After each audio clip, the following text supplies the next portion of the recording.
Ang pagbabalik ng ating YouTube channel, ating silipin sa Social Blade, kung sino-sino ang mga charity vloggers ngayon, na nakapasok sa top 10 charity vloggers, most subscribed channel ngayong second week ng July 2025.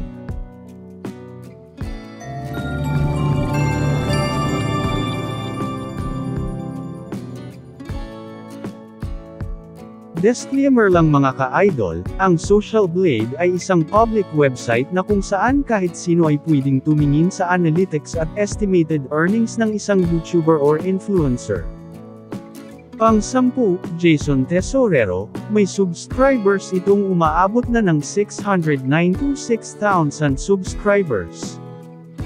Pang-9, Wildlife Pets, may subscribers itong umaabot ng 731,000.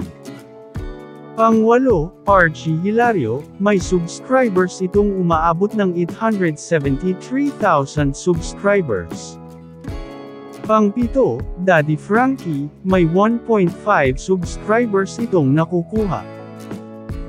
Pang-6, Val Santos Matubang, may subscribers itong umaabot ng 1.59 million subscribers.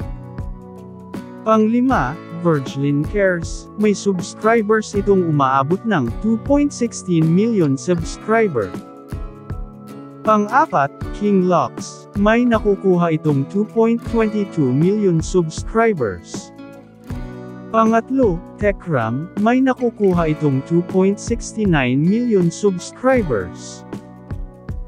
Dito na tayo sa pangalawa, na pinakamaraming subscribers na mga charity vloggers sa Pilipinas ngayong second week of July 2025, Kalinga Prab, may nakukuha itong 3.52 million subscribers. At dito na tayo sa pang-number 1, Pugong Biyahero, siya ngayong ang pinakamaraming subscriber sa mga charity vloggers sa Pilipinas ngayong second week ng July 2025, may subscribers itong umaabot ng 3.94 million subscribers, at hanggang dito na lang tayo. At hanggang sa susunod pa nating mga video. Maraming salamat po.